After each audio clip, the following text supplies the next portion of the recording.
Have you ever discovered that the people you trusted most were already planning to take everything from you? Have you ever walked into a place you thought was safe, only to realize you were the target of a plan you never saw coming? My name is Olivia Carter. I'm 28 years old, and the day everything changed began just hours after I buried my husband. Daniel Carter was not only the love of my life, he was also a successful real estate developer in Seattle. When he passed away unexpectedly, he left behind more than memories. According to his will, I inherited 3 luxury apartments in downtown Seattle and a quiet beach house on Bainbridge Island. Altogether, the estate was worth about $4.2 million. But, on the day of his funeral, money was the last thing on my mind. All I wanted was comfort from the people who had known me my entire life. After the ceremony ended, still wearing my black funeral dress, I drove to my parents' house in the quiet suburbs outside Seattle. The scent of lilies from the funeral home still clung to my clothes, mixing with the faint smell of incense that seemed to follow me everywhere that day. When I stepped inside the house, the familiar hallway was exactly as I remembered it, old family photographs on the walls, the same wooden floor that creaked under my feet when I was a child. For a moment, I felt a small sense of relief. I thought I had finally arrived somewhere safe. Then I heard voices coming from the living room.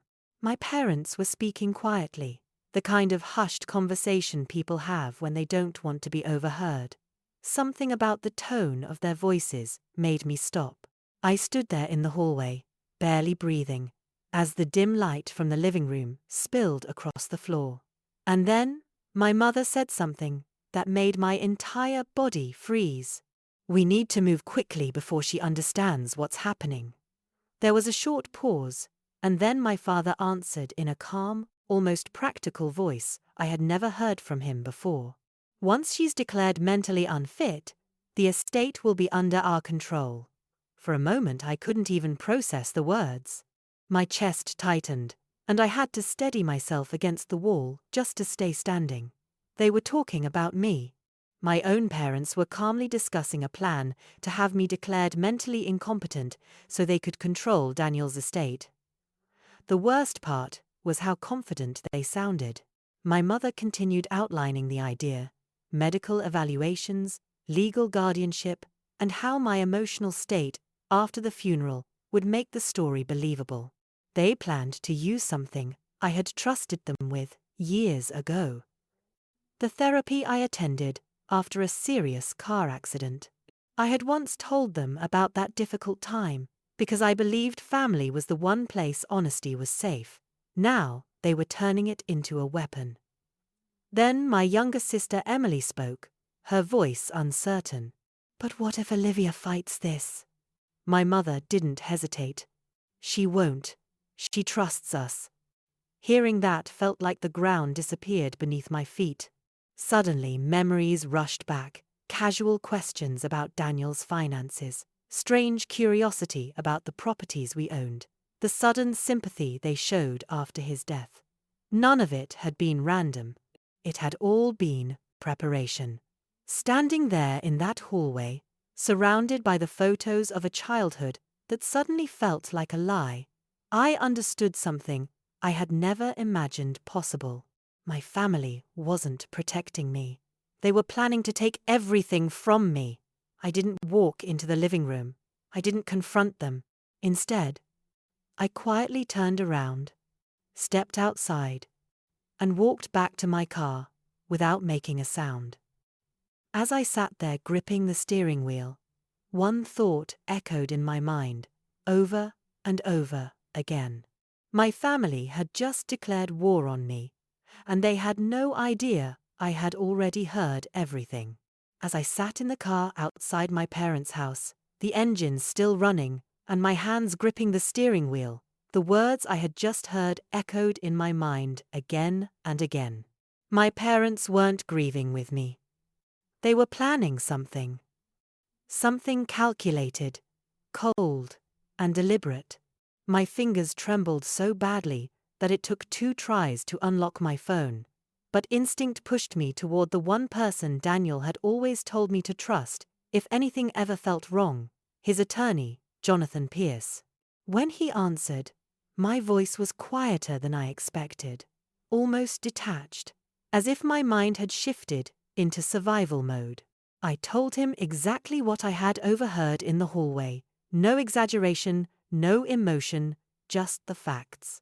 When I finished, there was a long silence on the other end of the line. The kind that makes time feel heavier. Then Jonathan finally spoke. His voice calm, but firm. Olivia. Daniel prepared for something like this. For a moment, I thought I had misunderstood him. Prepared? My husband had been many things: thoughtful, careful, sometimes overly cautious, but the idea that he had anticipated something like this left me completely stunned. Within an hour, I was sitting across from Jonathan in his office in downtown Seattle, the rain outside tapping softly against the tall windows. He placed a thick folder on the desk between us and opened it slowly, almost respectfully. Daniel called this a contingency file, he explained. Inside were documents I had never seen before: certified legal papers, organized financial records, printed emails, and a detailed timeline written in Daniel's own handwriting. But that wasn't all. Jonathan pointed to a small encrypted drive attached to the file. There's also a secured digital archive, he said. Daniel asked that it only be accessed if someone tried to challenge your legal independence or control the estate. As Jonathan continued explaining, a picture of my husband began to form in a way I had never fully understood while he was alive. Daniel had noticed things, subtle patterns I had dismissed at the time. My parents asking unusually detailed questions about property values. Their sudden curiosity about the structure of Daniel's investments. The way conversations about money always seemed to circle back to what would happen one day. Instead of ignoring those moments, Daniel had quietly documented them. He kept records, saved emails, and even noted dates when conversations felt unusual. It wasn't paranoia, it was preparation. Then Jonathan opened a video file from the archive. The screen on his laptop lit up, and suddenly there was Daniel, sitting at his desk, looking directly into the camera. His expression was calm, but there was a seriousness in his voice I had never heard before. If you're watching this, he said slowly, it means someone may be trying to take advantage of Olivia. I want it clearly understood that every safeguard in this estate was designed to protect her independence. Hearing his voice again felt like the air had been pulled from the room. Grief rushed back all at once, but this time it was mixed with something stronger: gratitude. Daniel hadn't just loved me, he had protected me, even after he was gone. And as I sat there, staring at the screen, one realization settled quietly, but firmly in my mind. My parents believed they were preparing a trap for me. What they didn't know was that Daniel had already built the shield that would destroy it. After watching Daniel's video in Jonathan Pierce's office, one thing became clear to me. The storm my parents were preparing had already begun. In the days that followed, their plan moved forward exactly the way I had heard them describe it in that hallway. They contacted specialists, scheduled evaluations, and carefully began building a narrative that painted me as a grieving widow who could no longer think clearly. To anyone outside our family, it probably sounded convincing. A young woman who had just lost her husband, suddenly responsible for millions of dollars in property. Of course she might be unstable. That was the story they were preparing to tell. But what they didn't realize was that I already knew every step of it. When the first psychological evaluation was scheduled, I didn't refuse. I didn't argue.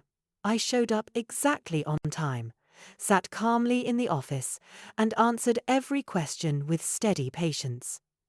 The doctor asked about my sleep, my emotions, my ability to focus. I responded honestly, but carefully, aware that every word might eventually appear in a legal report. The same thing happened again with the second specialist, and the third. Each appointment felt less like therapy and more like being quietly examined under a microscope, but I remained composed. My parents watched all of this with a kind of rehearsed concern, as if they were devoted caregivers worried about their fragile daughter. Sometimes my mother would place a gentle hand on my shoulder and sigh softly for the benefit of whoever was in the room. My father spoke in careful tones about how difficult the loss of Daniel had been for me. To anyone observing, they looked like loving parents trying to help their struggling child. But behind those performances, I could see something else: confidence. They believed their plan was unfolding perfectly. Family dinners became tense and strangely quiet. Emily barely met my eyes anymore. Whenever I tried to speak with her, she would look down at the table or find a reason to leave the room. My parents, meanwhile, continued playing their roles with impressive discipline. They spoke about concern, healing, and stability. Yet every conversation felt like part of a script that had already been rehearsed.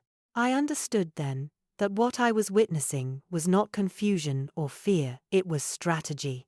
Eventually, the final step arrived. My parents formally filed a petition with the court requesting guardianship over my financial affairs, arguing that my emotional state made it impossible for me to responsibly manage Daniel's estate. To them, it must have seemed like the perfect moment. I had recently lost my husband, the evaluations had been completed, and they believed I was too overwhelmed to fight back. But Jonathan Pierce had warned me that the true confrontation would never happen in quiet offices or private evaluations. The real battle, he told me, will happen in the courtroom. And when the day of that hearing finally arrived, the air inside the courthouse felt unnaturally still.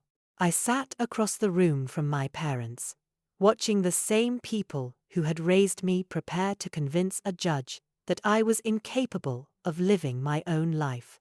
For a brief second I searched their faces for hesitation, for doubt, for any sign that they might stop before it was too late. But I found nothing. And in that moment, I realized something that changed me forever. The people sitting across from me were no longer my family. They were simply the ones who had chosen to stand against me. And once I accepted that the people across the room were no longer my family, the courtroom suddenly felt clearer, almost quieter, as if everything had been waiting for this moment. My parents began their presentation with the same carefully rehearsed concern I had watched them perform for weeks. My mother spoke first, her voice soft and measured, explaining to the judge how deeply Daniel's death had affected me. She described sleepless nights, emotional instability, and how worried they were that I was no longer capable of managing such a large estate on my own.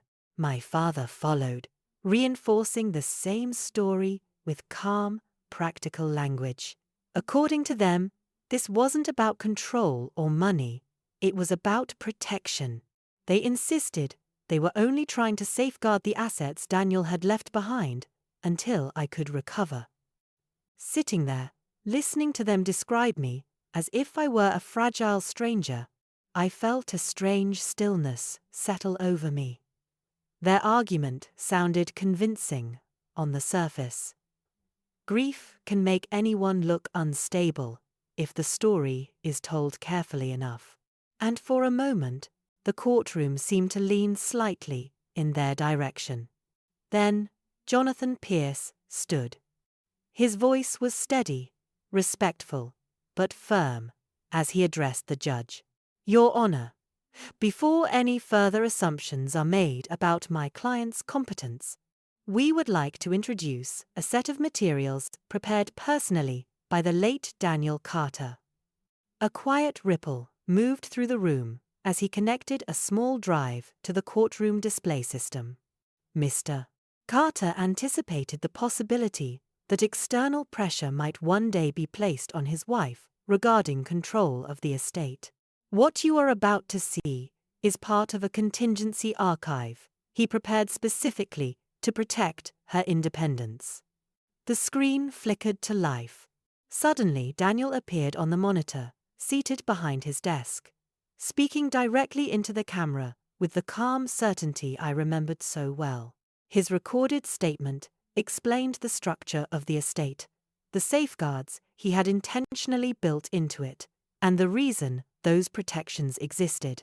He spoke clearly about patterns he had observed over time, unusual questions about finances, repeated attempts to learn the details of property ownership, subtle efforts to understand how control of the assets might eventually be transferred. The courtroom grew completely silent as Jonathan began presenting the rest of the archive. Financial logs, preserved emails, and Daniel's own written notes documenting conversations that once seemed harmless but now revealed a clear pattern. Piece by piece, the narrative my parents had constructed began to unravel. Their confident expressions slowly shifted into confusion, then tension. When the judge began asking direct questions about those documented conversations, their answers started to contradict each other. The careful certainty they had carried into the courtroom disappeared. What remained was something closer to desperation. By the time the judge announced the decision, the outcome felt inevitable. The petition for guardianship was denied. The court confirmed that I was fully competent to manage Daniel's estate, and that the attempt to place my finances under someone else's control had no legal foundation. When I walked out of that courtroom later, the sky above Seattle looked strangely bright after hours inside. I had protected the life Daniel left me, but the victory carried no celebration. Instead, it left me with a truth that felt both simple and heavy at the same time. Money doesn't change people. It simply reveals who they have always been.